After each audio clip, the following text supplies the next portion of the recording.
All right. Is the microphone working online, Sierra? Is it working online? Check. Is it working online, the microphone? Okay. All right. Good evening, everybody. Hello. Good evening. Everyone, take a seat, please. Thank you. Welcome to REEF's campus and to our monthly Fish and Friends event. I'm so happy you guys are all here. Recognize lots of your faces, so thanks for joining us tonight. My name is Madeline Mussey, otherwise known as Moose. I'm the Education and Outreach Program Manager here at REEF. A couple announcements before we get started with our lovely speaker tonight. First thing is this week we have a sip and support at the Florida Keys Refillery. It's by the Ocean Studies Charter School in that plaza right next to it. It's at the Florida Keys Refillery. Really nice little spot if you haven't been. They do a monthly sip and support that supports a local nonprofit organization. This month they're supporting REEF. So come out, enjoy some drinks, appetizers, check out her shop, and people from REEF will be there. So why wouldn't you want to come, right? So that's this Thursday, May 11th from 6 to 8 p.m. We also have on Friday here, Carlos and Allison Estape will be giving a talk. I don't know if you guys want to talk about. So, for those of you who don't know Carlos and I, we're kind of reef fish geeks extraordinaire. So we've gone deep down the whirlpool, and we are looking for new species, new fish all over the tropical Eastern Pacific and the Caribbean. So this Friday's talk, we're going to be sharing the results and the actual take you on a trip with us on a scientific expedition to the Revelieros Islands, which are the islands off of Mexico. So Socorro is more one of the famous part of them. And this is a really cool thing that we've gotten into, where half the boat are marine biologists and the other half are underwater photographers that specialize in taking diagnostic images of fish. So we're teaming up together. And we've discovered all sorts of new species. We've discovered all sorts of really, really cool things. So the presentation is going to take you along on that trip. So if you've ever wondered what do scientists do or marine biologists do when they're out collecting specimens, doing all of that, we've got pictures to show you everything so that you can to experience it. So please come and join us if you'd like to be part of that. And we would love to have you there. Great. Thank you, guys. Very excited for the talk. So again, this Friday at REEF here in the Interpretive Center, doors will open at 5:45. So come early and get a seat because it'll probably fill up. We will have overflow seating available. But if you want to see them in the flesh, you want to get here early. They give great fish ID talks. They used to come and give fish ID talks here when I was an intern way back when with Alyssa, shout out. So please come. It's going to be a great time. We also have an Oceans for All webinar on Wednesday, May 24th at 8 p.m. All the information is on our website to sign up. You can sign up at 8 p.m. even if you want to. But we'll have a panelist of people who are consider themselves diverse people in the marine conservation and marine science field. So we have lots of different panelists that will be there. This was started by previous REEF intern, actually, and she will be one of the panelists this year. So very exciting. iCare is looking for volunteers for their upcoming trash derby this weekend. So please email Abby at her email if you're interested in volunteering for that. They're looking for help for that weekend.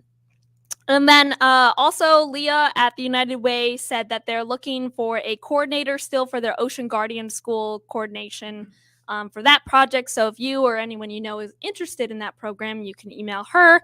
Or if you want to connect with her, I can give you her contact as well. The next thing is, I'm sure you guys saw a sign for it or have heard about it before, but our annual Fish Out of Water virtual 5K is coming up the first week of June. It's a virtual 5K, so you can participate from anywhere, anytime, and any place. And you can do whatever you want. You can do it once a week over the course of the week. You can do it all at once. You can walk, you can run, you can bike, you can do what I do and pretend you do it, and then just post a picture of you in the shirt and saying, woohoo, great. Because, I mean, eventually over the course of the week, you do a 5K. So, you know.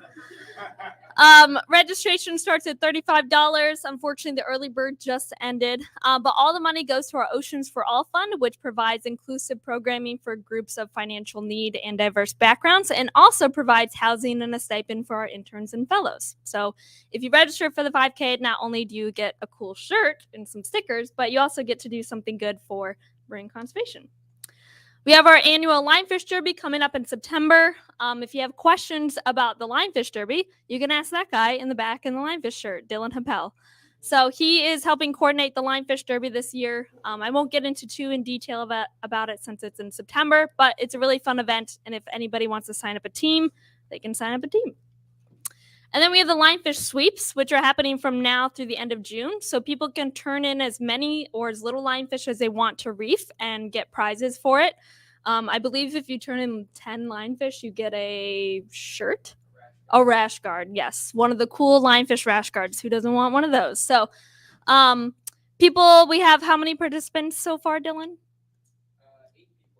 8 people. So we still have lots of time, lots of competition to go. So if you spear even one linefish, you can turn it in for the sweeps and be entered to win. So again, if you have if you have questions about that, you can ask Dylan.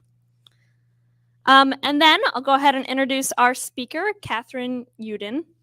Thanks. I asked her before how to pronounce her name because I didn't want to get it wrong.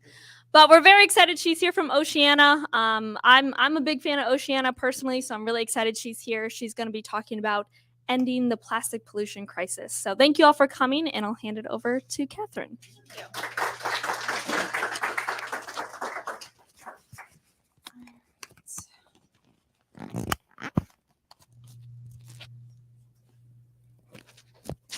All right, mic working okay? All right, great. All right, clicker. Just do the arrow. All right. The arrow isn't working. Is it on? How do I turn it on? The red button?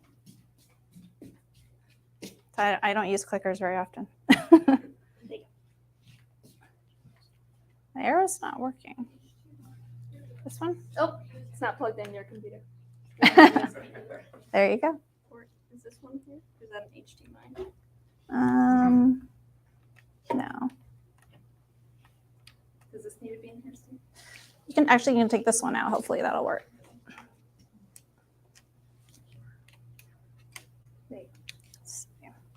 Yay! All right.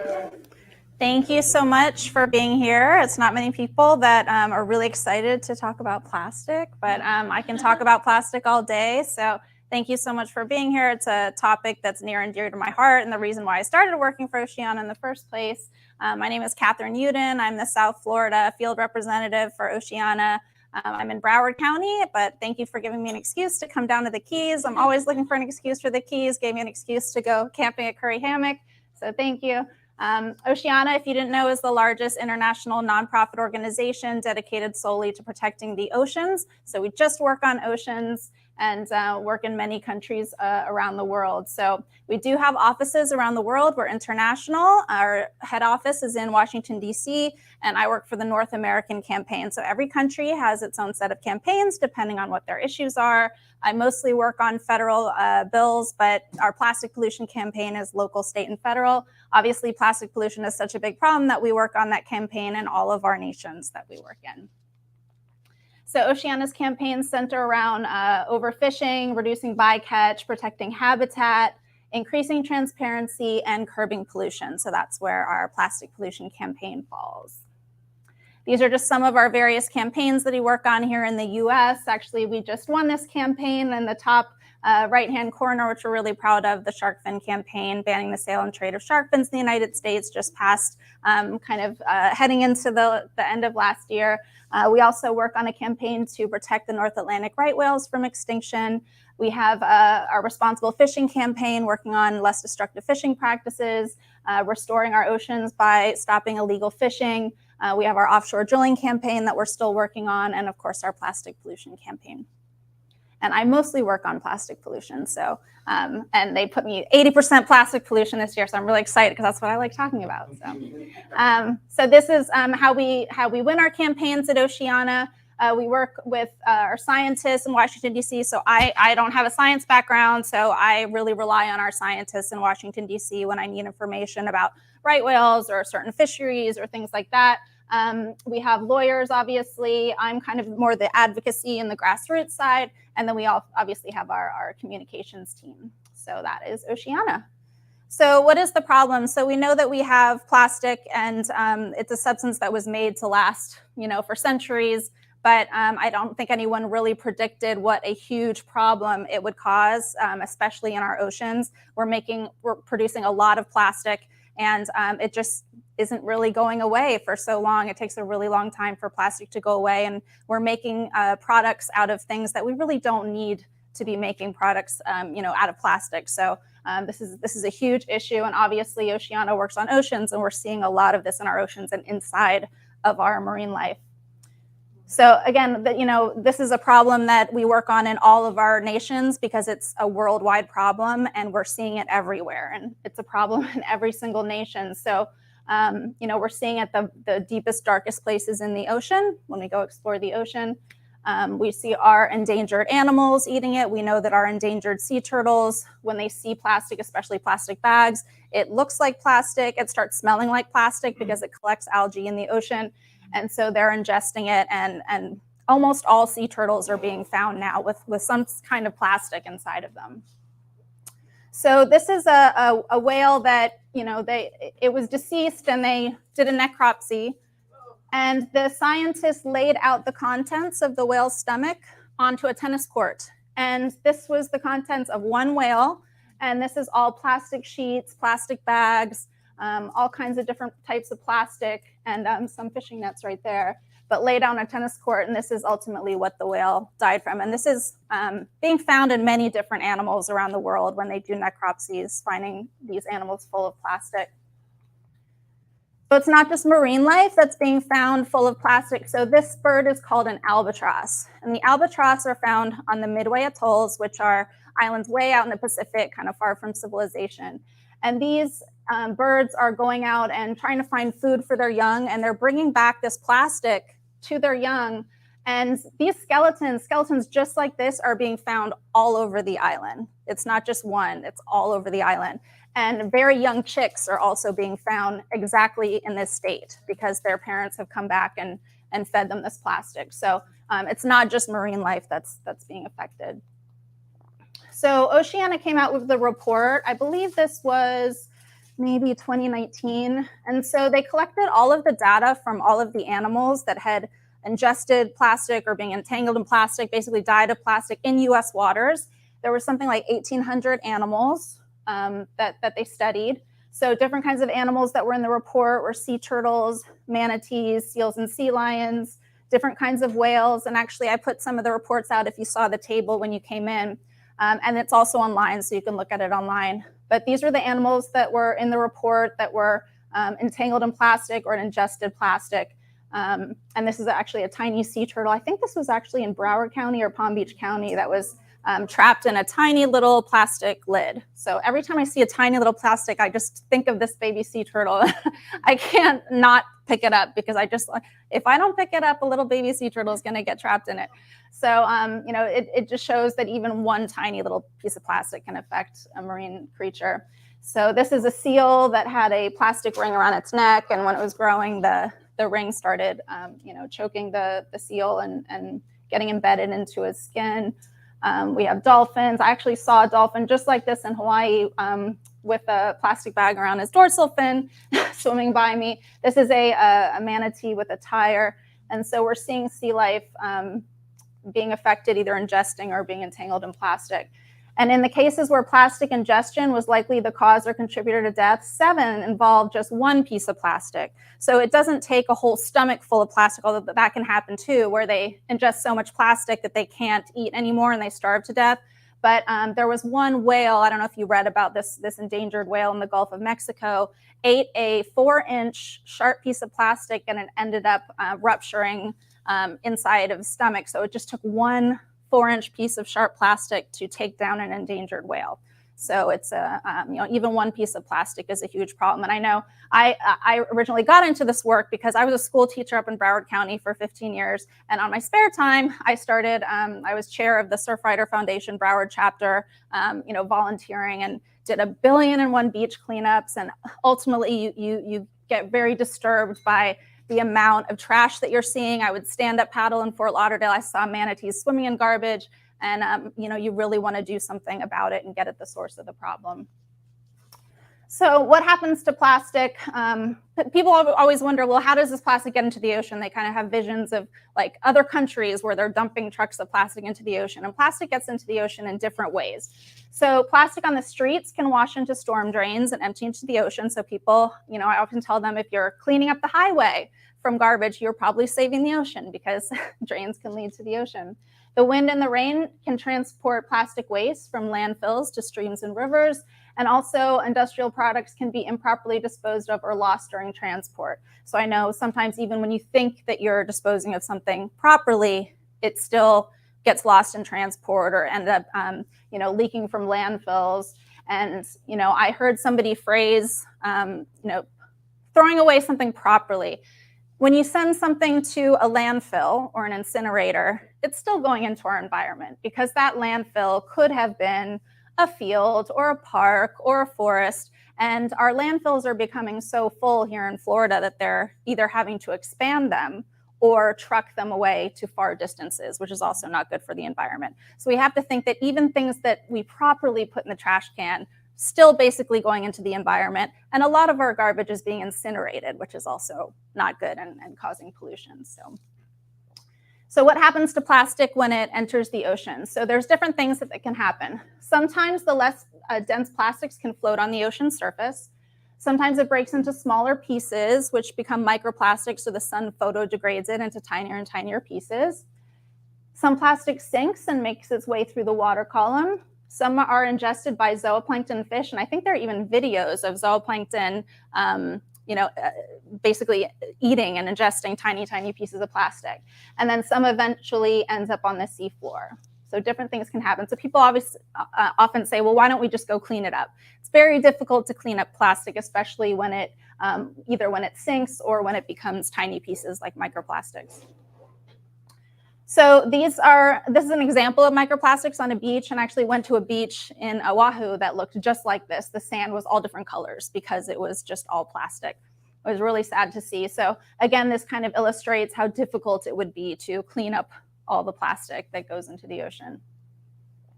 And another thing that's really worrying is it's not just affecting sea life, it's also affecting humans. So we're finding plastic and plastic chemicals in our bodies, in our food, in our beer, in our honey, in our water, even in the snow in the mountains. So it's a huge concern. Chemicals associated with plastic have been found in human blood, urine, and tissues, especially when you put hot foods into things like polystyrene foam, which is also plastic. So, I often cringe when I see people drinking hot liquids out of polystyrene foam because I just think of the chemicals that are leaking into it. I make sure that I don't eat out of polystyrene foam. My kids don't eat out of polystyrene foam. So, these chemicals have been found in human bodies. And now they've also found it in the placentas of unborn babies. So plastic is getting everywhere now. And it's a big problem because companies produce more than 400 million tons of plastics every year. And people often ask, well, what's driving this problem? Have you started noticing that everything is being packaged in plastic, and plastic is it's really, really difficult to avoid? That's because it's from cheap natural gas from fracking. So people often don't think about the root of what plastic is made out of and why it's a problem just to produce it. And that's because we have to conduct fracking in order to get the oil and gas to make the plastic, which creates greenhouse gases in itself. So even if we were to properly dispose of the plastic, we still don't avoid the problem of making the plastic. So plastic produces an enormous amount of greenhouse gas emissions. I actually wrote an opinion piece in the Invading Sea all about the climate effects of plastic. I believe if plastic were a country, it would be the 5th largest emitter of greenhouse gases. So we have to think of it as a climate issue as well, just the production of it. This is often what I think about when I see people drinking out of single-use plastic bottles.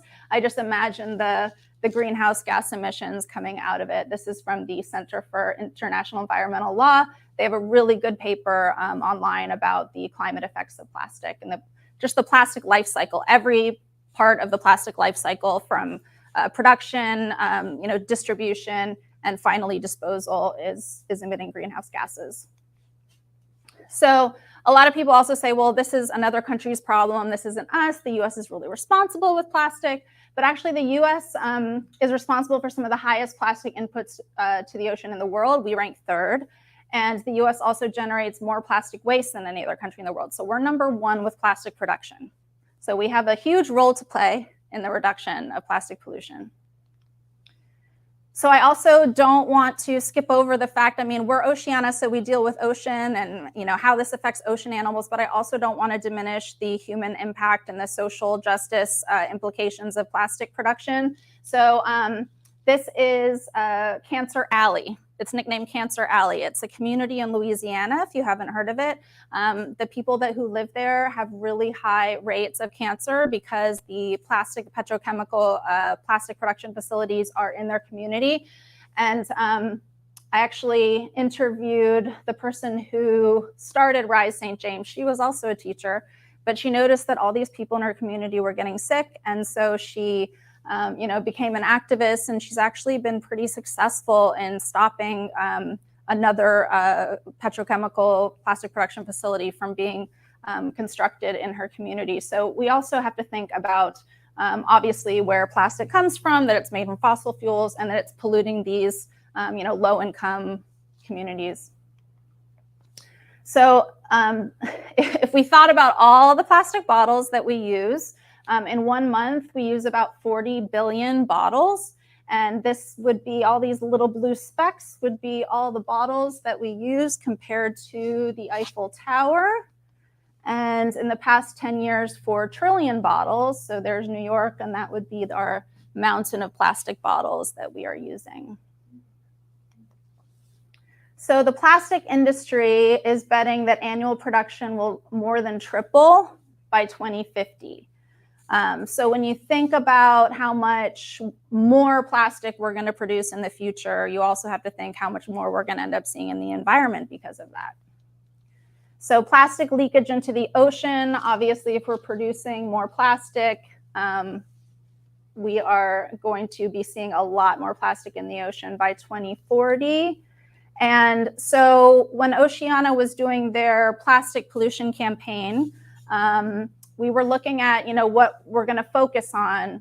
And with global plastics production, you can see that almost 40% of plastic production is packaging. So that would be single-use packaging like bottles, bags, cups, food containers. And so that is a huge part of the plastics pie. And so that is what our plastic campaign is focused on.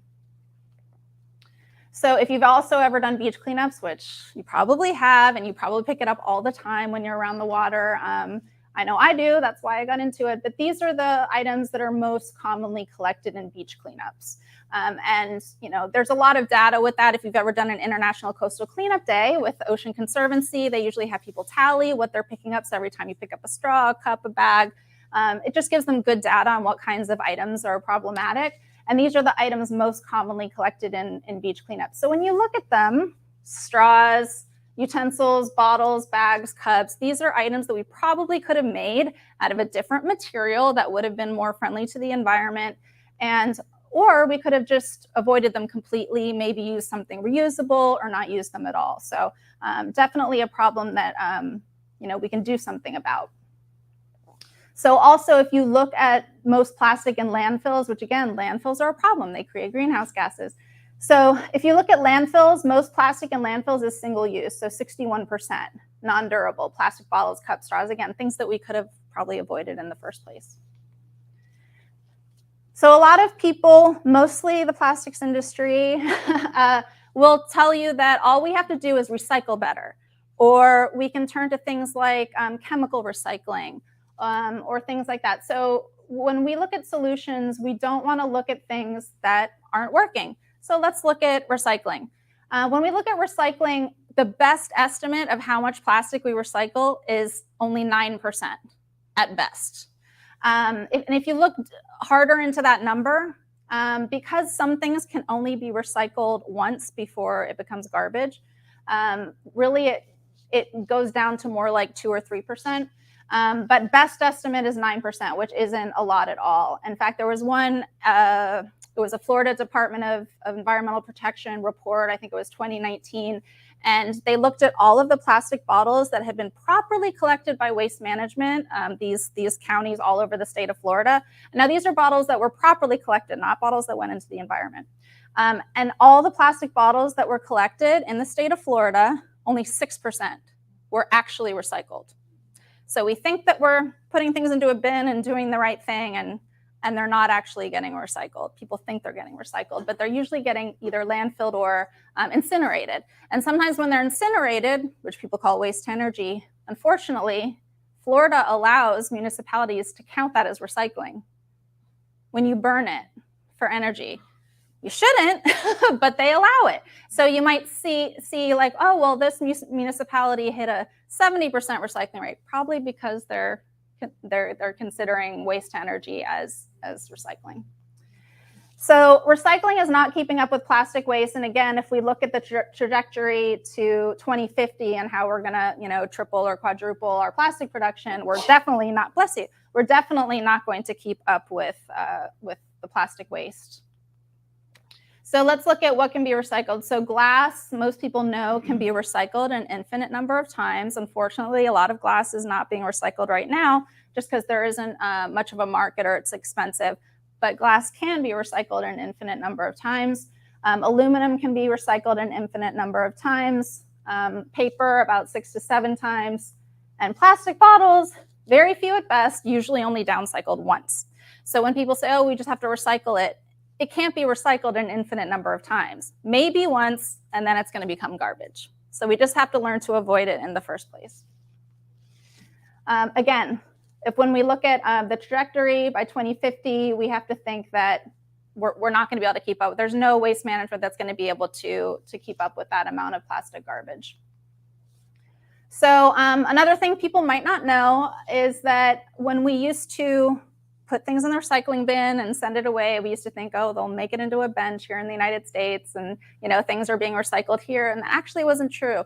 So we were shipping our plastic waste to countries like China, Malaysia, the Philippines, nations that really couldn't handle that much plastic garbage, and a lot of the plastic garbage was dirty or kind of useless, and so those countries in turn would end up dumping in the ocean. So a lot of times when you saw other nations dumping garbage into the ocean, a lot of that was our garbage. So it's really hard for me to, hear people say, oh, well, this country is dumping into the ocean, this country's, that was all ours. So until about 2018, when China enacted a policy called National Sword, and they said, we're not accepting the world's garbage anymore. And so at the end of 2018, all of a sudden, not only the United States, a lot of other countries were doing it too, but we started getting all backed up with our plastic and we didn't know what to do with it all. And that's when we just started burning it.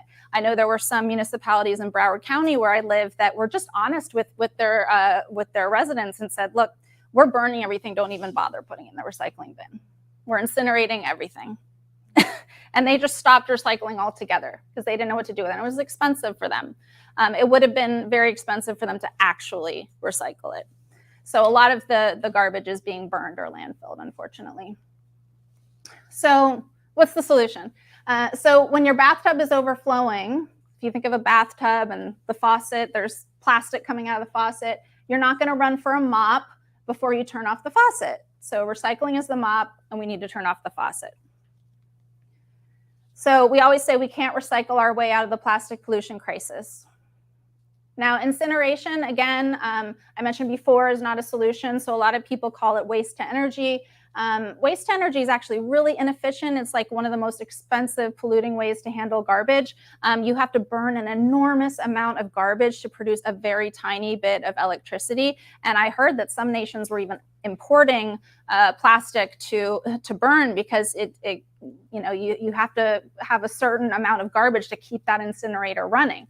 And so it's very inefficient. It releases toxic emissions, greenhouse gases. So it's often misrepresented as renewable. And I know in Doral, I don't know if you heard about this in Miami-Dade County, they had a horrible incinerator fire, and it was polluting the whole city, and schools had to close down, and it was terrible. So incineration is definitely not a very good solution. Bioplastics, people look at bioplastics and compostable plastics as a solution. A lot of bioplastics and compostable plastics require an industrial composter. So something at very, very high heat, which we don't have in Florida. There are no industrial composting facilities in Florida. So those products are not going to get composted. They're going to go to the landfill or the incinerator, which is going to pollute. Also, when they go into the ocean, they're usually not marine degradable, so they're going to behave just like plastic. They're going to harm an animal just like plastic would.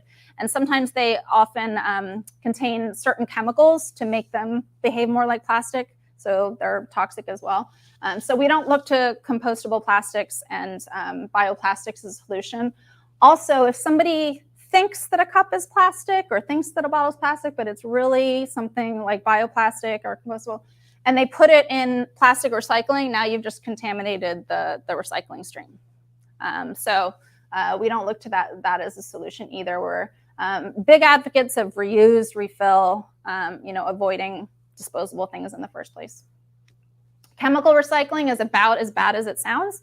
And even the American Chemistry Council, the plastics industry, has admitted that just like with recycling, we can never keep up with the amount of plastic that we're going to produce with chemical recycling. So chemical recycling, pyrolysis, this is not a good solution either.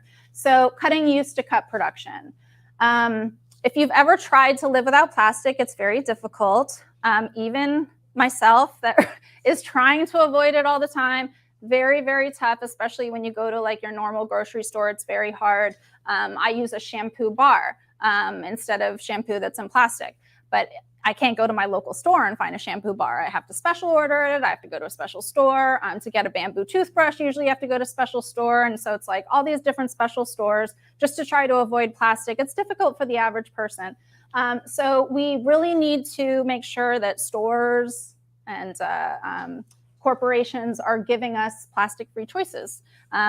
If you want something like a disposable utensils and you want something like disposable wood or bamboo, forks, knives, and spoons, I can't find that at my local grocery store. I have to special order that.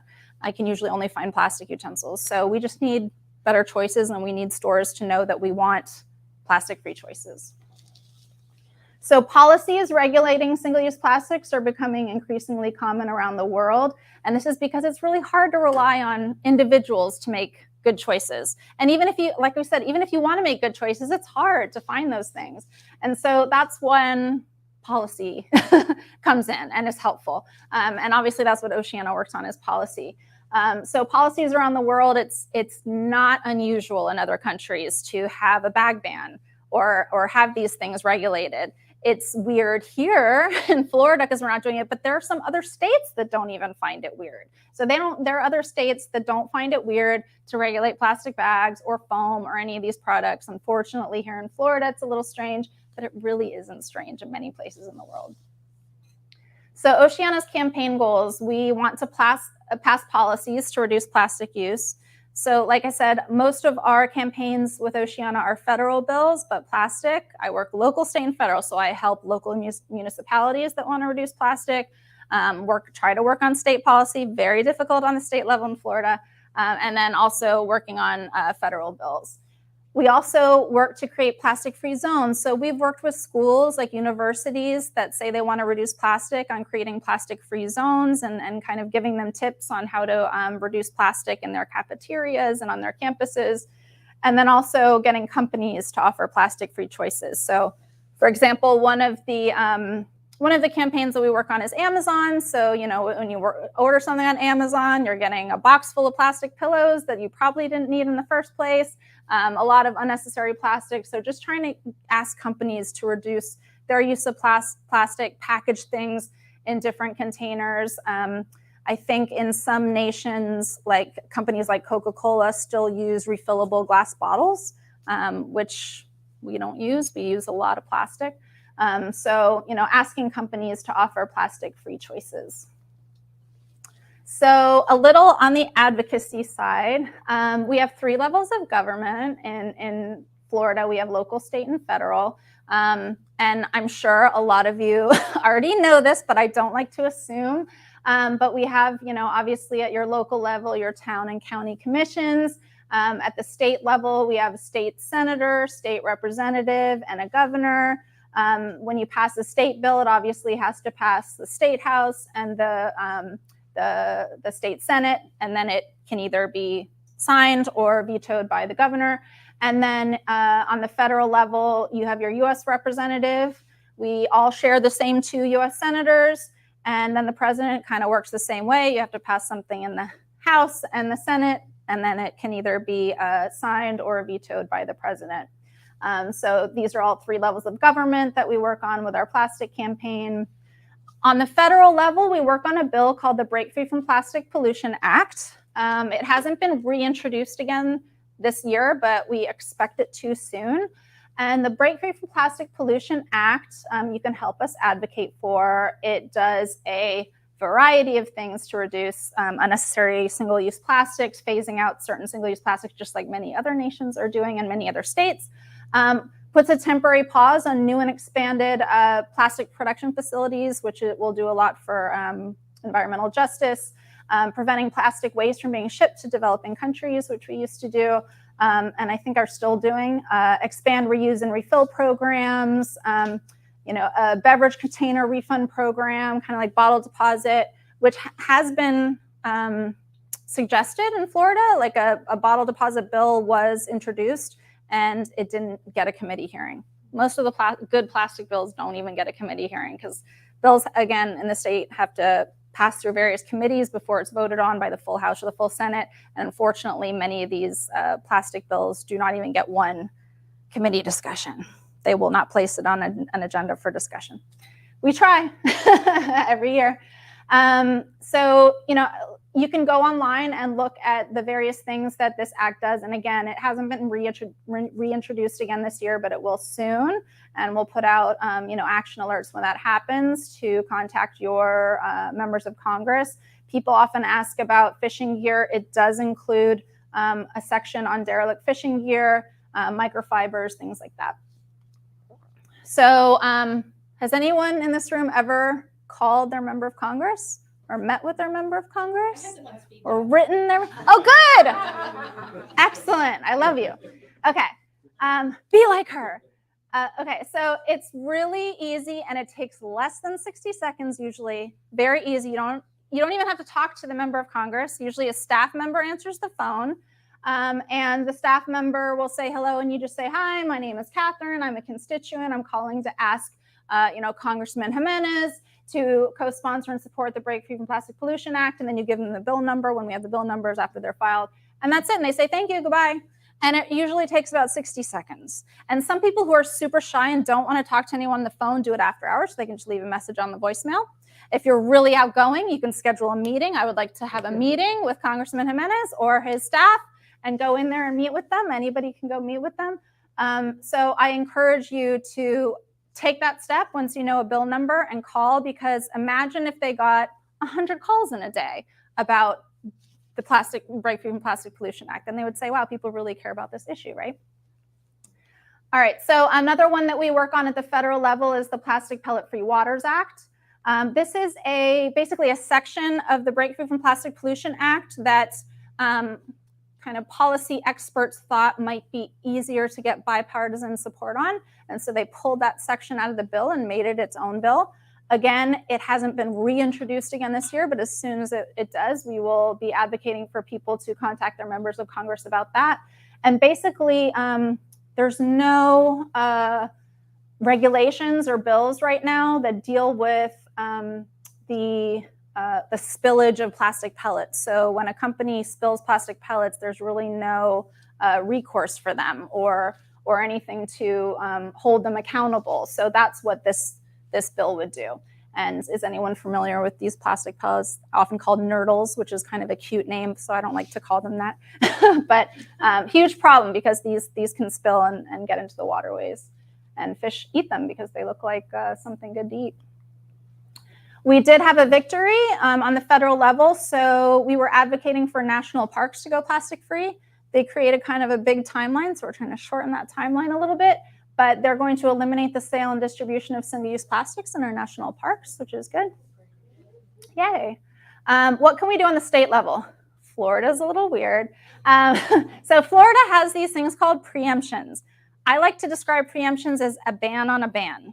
So Florida has preemptions. So the state legislature has decided to take away home rule, take away the ability for municipalities to regulate certain things, even if they want to, and everyone in the town agrees with it, and the mayor agrees with it, and you can't do it. And those things are plastic bags, so you cannot regulate, ban, tax them in any way, shape, or form. Same with polystyrene foam. So foam containers, foam food containers, foam cups. And then very kind of not clearly defined, it says auxiliary containers. Whatever could be considered a container. So is a cup a container? Is a, you know. So plastic containers, foam, and plastic bags, those things are not allowed to regulate at all. Except there is one loophole. It says that you can do it on public property. And you can regulate it with temporary vendors on public property. So this means that you can't tell a store that they can't use plastic bags. You can't tell a restaurant they can't use plastic foam containers. But a city can say, we're banning it on our public property. So that means if we're having a town festival on our public property in a public park, public beach, something public, they're not allowed to use those things on public property. So that's what a lot of cities are doing. A lot of cities in Broward County, where I live, have now passed this, where if they're having like a food truck festival, or somebody's having a party or whatever, they can do it on public property. So you can't do it with private businesses, but you can do it on your public property. What was I going to say? So you can notice in this that, yeah. Have you guys actually had any luck being proactive as far as like being, because obviously it's too cheap not to use plastic. Yeah. Have you had any luck or any resources actually being proactive? Yes. I think I will get to that in like one or two slides. I'm just asking. Yeah, we've had seems like we're reacting right now instead of proactive. Yeah, well, we've had a lot of success.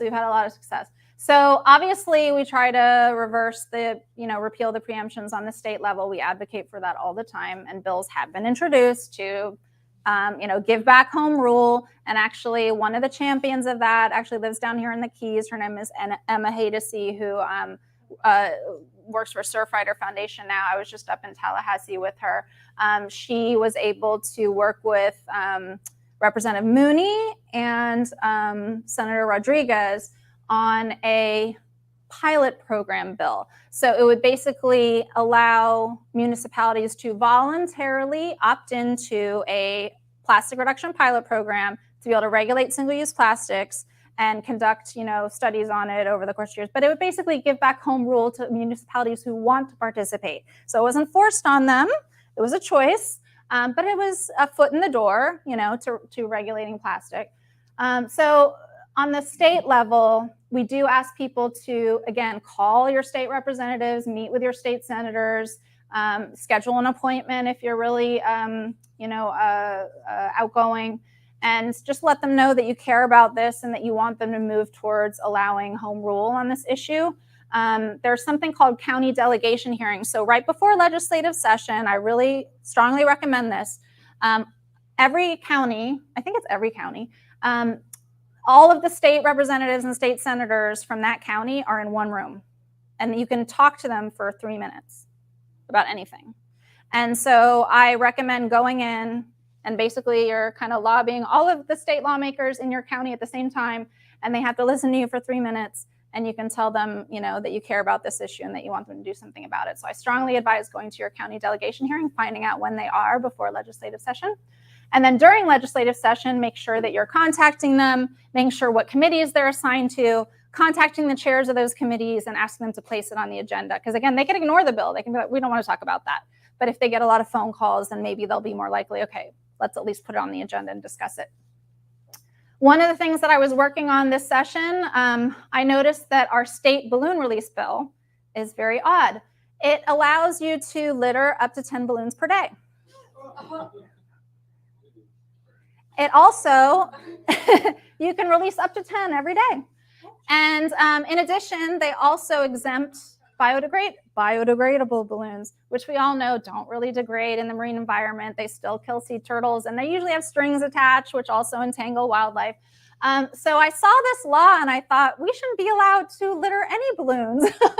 And so we need to work on this. So we worked with, let's see, Representative Cheney and Senator Pizzo on a balloon release bill to update it and say, we need to strike the biodegradable language exemption, and we also need to make sure we're not allowed to intentionally release any balloons. So we were working on that. Unfortunately, legislative session has come and gone. It's 60 days long. If you don't pass it in those 60 days, you have to wait until the next session, find 2 more lawmakers to refile it. So we intend to pass this next year, and Representative Cheney has agreed to file it again. You know, again, we just need to get on our lawmakers about it. Like, this should be an easy one. Don't litter. We should all be able to agree on this, right? Because we know that it's very harmful. So sky lanterns are interesting. They're actually included under fireworks law. So, but the weird thing is, so Florida legalized fireworks 3 days of the year. So it's unclear whether or not you can release sky lanterns on those 3 days. We can include sky lanterns in the next bill. We could write that in just to make sure it's clear to everyone. That's definitely a good idea, because those are harmful as well. And it is a preemption as well. No, so this isn't a preemption. That's a very good question. So your local municipality can pass its own law banning balloon releases, which we have been doing in many different municipalities. So we've been successful in passing them, and even counties. So Flagler County and I think St. Johns County passed bans on intentional balloon releases. So yes, we've been doing that at the local level. It's a good question. So, question for you. Yeah. Typically, I mean, any wedding that I go to, they're like more, you know, aware of environmental things. Isn't there, like, do you guys do any kind of education so people can really see if they let a balloon loose, this is what's going to happen? Do you guys do any kind of education programs like that? So Yeah, you well, really see the reality of it. Yeah, so she was asking if we do education so that people understand the harm of releasing balloons. And yeah, so the education often comes in when we're advocating for these policies. For example, I was on a television program in South Florida, and he did a really long segment with me, an interview on the harms of balloon releases. And so it was kind of mixed in with the, you know, advocating for the policy. So yeah, we do get out there, but, you know, we are obviously policy related. So we mix our education in with policy. Who Yeah. does huge balloon releases anymore? I mean, They do it at graduation. Yeah. Oh man. Because it's been a generational. Might want to talk to the Key West Council about that one. That's crazy. I don't know if Key West has a balloon release law, but they should. Well, Yeah. they should have to make a law that they should go to the school and they should say, hey, guys, you know, you do this every year, but They look what say you're it's doing. tradition. Yeah, I would imagine people have told them before, which is why, like the Daytona, people have told them many times and they just had refused. So that's where policy comes in. And so if you want to work on, I'd be happy to work on that one with you. Yeah. With the students on what you can replace, you know, Yeah. or do a dove release or something like that. I know a teacher there, a science, like a marine science teacher there, and she teaches the kids about this, and they're like, "What do you mean it comes down? You thought it just went up?" Like they don't know. Oh my And goodness. so she's actively trying to. Yeah. So there actually is a website that has a whole page of really good alternatives to balloon releases, balloonsblow.org. And they have like a whole page on alternatives and ideas besides balloon releases. So let's work on that for sure. So again, the process is the same. Call your elected officials, say you live in their district, and say that you want them to co-sponsor this bill. Again, don't let it die in committee. I know I'm running low on time. So legislative session is only 60 days long. So we really have to, as soon as you know a bill number, make sure you're calling and asking these people to place it on their agenda so that it doesn't get ignored and doesn't die before it even gets discussed. What's that? Yeah. That's what gets passed. Right. They had a lot of other priorities, I guess, this year. So what can you do in your municipality? So there are various things you can do. Again, if you're not trying to regulate foam, bags, anything that's a container, so that leaves straws and utensils. Straws, they did try to preempt. The legislature actually passed a straw preemption, and Governor DeSantis vetoed it in his first year in office. So we were very surprised. And in his veto, he said that it should be up to the municipality. Yeah, sure. And so Why do they have it in their original county? under that philosophy, yes, it should be up to the municipality. Let's get home rule back for everything. So you can prohibit the use of certain products on your public property.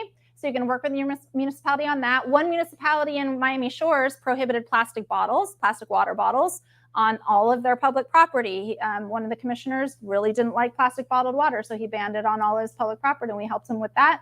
Regulating single-use plastic items that don't fall under our preemptions, utensils, straws, and you can also just do by request only, so you can have it if you want, if you need it, and if you don't, then you're not going to get it automatically. I hate it when I say, don't give me a straw, and I get one anyway. So it should be by request only at least, right? And there are laws being passed now called skip the stuff laws, where you only get things if you need them. Like for delivery and takeout, you're not going to get a bag full of plastic utensils that you don't even need. So by request only is a really big one. And municipalities that have taken action. So have we been successful? Yes. We've passed many ordinances and laws in various municipalities because we're frustrated with the fact the state won't take action, so we're doing it locally, and the list is continuously growing. And you can find that at plasticfreefl.org. And here's a victory in Broward County. They actually prohibited polystyrene foam, single-use plastic straws and stirrers, and sky lanterns and confetti on all county property, which includes parks, Port Everglades, and the international airport, which was awesome. Yeah, it was a big one. So find out who your commissioners are and your mayor. Ask if you can maybe bring it up at an upcoming agenda. If you have a sustainability advisory board or sustainability coordinator, work with them. Find out if you have a majority of council members on your side. And if not, start building your coalition and advocating for it. You can speak at your city meetings. So most city meetings, even if something's not on the agenda, usually have a portion where you can talk for 2 or 3 minutes about any topic. So you can go in there and talk about it. And make sure you follow up after the meeting and say, hey, do you remember me? I talked about plastics. Can we do something? Different things that have been done, delivery services, using reusable packaging, airports and airlines eliminating single use. Like I said, shampoo bars, plastic-free beauty products. Some music venues and show venues have been starting with reusable cups. Because we need to think about our future. I have kids and I want to make sure that they have clean oceans and a clean environment. So we have to think about what future we want. This is a really good website that we work on with our coalition partners, plasticfreefl.org. I think it's on your bag that you all got today. And if you didn't get a bag, feel free to grab one. It will talk about what you can do at local, state, and federal, all of your action items and how to do it, including some corporate campaigns. And that is my contact info. Great.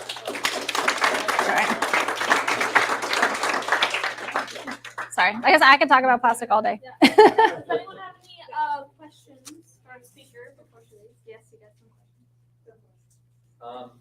Let's say if everything worked perfectly, we got a full ban on plastic reductions. What is the best way to deal with the current buildup of trash we have right now with plastics? Because it can't be incineration, the landfills, and oceans just putting it back in the ecosystem. What would be the best way to deal with what we actually have in the... Yeah, I mean, that's where certain recycling and things can come in. But again, it's really difficult. And because Oceana focuses on going upstream at the source of the problem, we're not focused right now on trying to recycle it all or clean it all up. And just, it's like that analogy with turning off the tap when there's a flood. We're not going to be effective in controlling the plastic pollution if we're not aiming at the source. It's not going to be effective. So we just really focus on the source of it. But that's a very good question. It's a huge problem to think of. You can repeat the question. Oh, the question. Okay, I'm sorry. Yeah, No, yeah. The question is, what do we do with all the plastic that's already in the environment? And that's just a really tough one. There's a lot of it. Natalie, Yeah. Does Florida's preemptions have to deal with like money or like donors that donated? So yeah,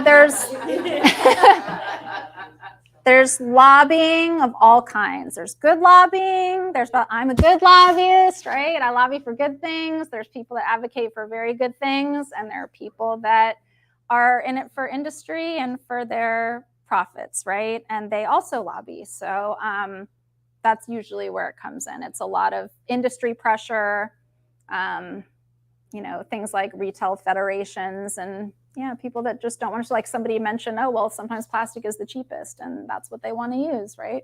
And you realize you're in the Keys though. No business owner is going to charge somebody $30. No customer is going to come do that. This is a tourist base. Yeah. They're just not going to do it. Yeah, well, luckily, they can also sometimes find out the benefits of reuse and refill. So there's an organization in Miami called Debris Free Oceans, and on their website, they have a reusables calculator. And it calculates for the business owner how much money they will save in the long run by switching to reusable things instead of buying always disposable things. So yeah, it's a kind of like a big picture thing. Also with businesses, I mean, I know that I don't go to businesses that use foam because it's gross and it has horrible chemicals in it and I don't want to put that in my body. So as soon as I find out a business has foam, I just don't go there. So they're losing business and I make sure I tell them that. I've waited in line for coffee for a very long time at an airport with my reusable cup. And when I got to the front of the line, they wouldn't let me use it. So I left and I went to a place, even though I just waited in line for a very long time, I left and I went to a place that would let me use my own cup. So if businesses know that they're going to be losing money, and I have a lot of friends that won't eat out of foam too, because they know the harm of it. So if businesses know that I'm losing all these customers that just won't eat out of foam, A lot of tourists are coming from, other places that do recycle and don't, and the plastic bags are really shocking. It's like they still have plastic bags here. What? Yeah, so we mentioned tourists, and that's very true. So I've had friends come from other states where they come here, and I can't believe Florida's still serving food in foam. It's like kind of a thing of the past in many places because we're learning how bad it is. So, yeah. The thing is I think what it really comes down to is the education. Because, like they said, the balloon goes up and they don't go down. It's like, let's be real. They're just not being educated. Are there any educational programs that are going into any of the schools or Yeah, so we're talking about education programs. So there are education programs that happen in schools. I know Debris Free Oceans is one of those organizations that goes into schools. I've done career days. I make sure that I contact schools and do career days where I can go in and talk to the kids about plastic. But again, I mean, I have family members that I've talked to about plastic till I'm blue in the face with them, and they see what I post all the time online, but they'll still walk into my house with a plastic grocery bag. I'm like, haven't you seen anything? So it's not like they aren't educated. It's just that's a lot where the policy comes in. When stores refuse to do it, we cannot just rely on individual actions alone. It's very good. Education's awesome. I come from an education background. Education is great, but it's not going to solve the problem. We really need action at a larger level. That's where policy comes in. So yeah. Back to his question. So I've read multiple things where people like made innovations about how it's disposable plastic. Do you guys actually like donate money towards that, or just stick with policy? Donate money towards like actually like innovating a new concept of how to deal with plastic, or you just deal with policy?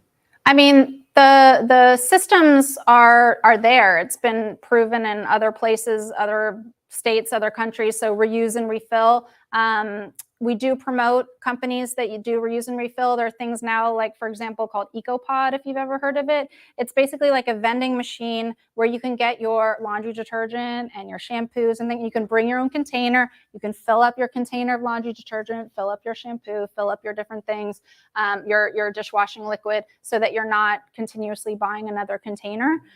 So we do promote reuse and refill systems like that. And like I said, I mean, if soda companies in Mexico are using, refillable glass bottles, then so can we, right? To create less garbage. It's not like the examples aren't out there, or the systems aren't out there, or the products aren't available. And the great thing about policy is that a lot of times when you pass a policy, it creates innovation and it drives costs down. So when we first started passing plastic straw laws, it was really difficult to find paper straws or any kind of other straw. And after all these laws started being passed, all of a sudden you could find paper straws like in a day. They were less expensive.